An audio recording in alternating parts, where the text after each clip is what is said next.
అందులో నవ్వడానికి ఏముంది కిట్టప్ప? ఇలాంటి పాడుపడిపోయిన ఇల్లు చూడలేదా? క్షమించమ్మా, నాకు నా టైంని తలుచుకుంటే నువ్వు వచ్చేస్తుంది. మన రాజన్ ఉన్నాడు కదా, మిమ్మల్ని అందరినీ తీసుకెళ్ళి ఈ ఇల్లు చూపించమని చెప్పాడు. అది చెబుదామని వస్తే మీరు కూడా ఈ ఇల్లే చూపించమంటున్నారు. ఈ ఫోన్లో ఉన్న ఇల్లు ఎక్కడుందో నాకు తెలుసు. ఇక్కడే దగ్గరలో. ఇక్కడి నుంచి 5-6 కిలోమీటర్లు ఉంటుంది అంతే. తీసుకోమ్మా. ఏంటది?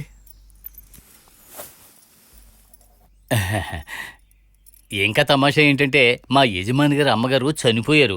తిథి చెయ్యాలి, అందుకే సెలవు. ఈ రోజే చనిపోతే ఈ రోజే తిథి చేస్తారా? ఆవిడ చనిపోయి 3 ఏళ్ళయింది. అది నీకు తమాషానా?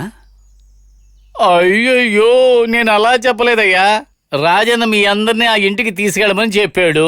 దానికి తగ్గట్టుగా యజమాని సెలవు అని చెప్పాడు. నేను కూడా ఫ్రీగానే ఉన్నాను. మిమ్మల్ని అందరినీ ఆ ఇంటికి తీసుకెళ్ళొచ్చు కదా, అందుకే నవ్వాను. నాకు ఇది కూడా తమాషాగా అనిపించలేదు. అనంత్ వచ్చాడు మధ్యలో. ఇప్పుడే ఆ ఇంటికి వెళ్దాం. 10 నిమిషాలు ఉండండి. ఒక్క నిమిషం. ఈ విషయం నేను చెప్పచ్చో లేదో తెలీదు. ఆ ఇల్లు సరిగా లేదు. ఇక్కడున్న వాళ్లే ఆ ఇంటికి ఎవరు వెళ్లరు. మీరు ఊరుకోండమ్మా.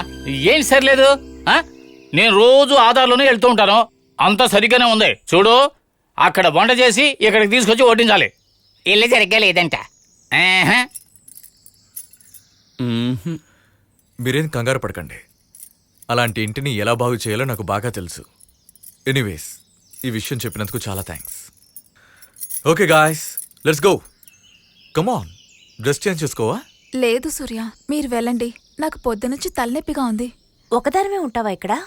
ఒక్కదానే ఎలా ఉంటాను? వీళ్ళున్నారు కదా, ఉంటారు కదూ.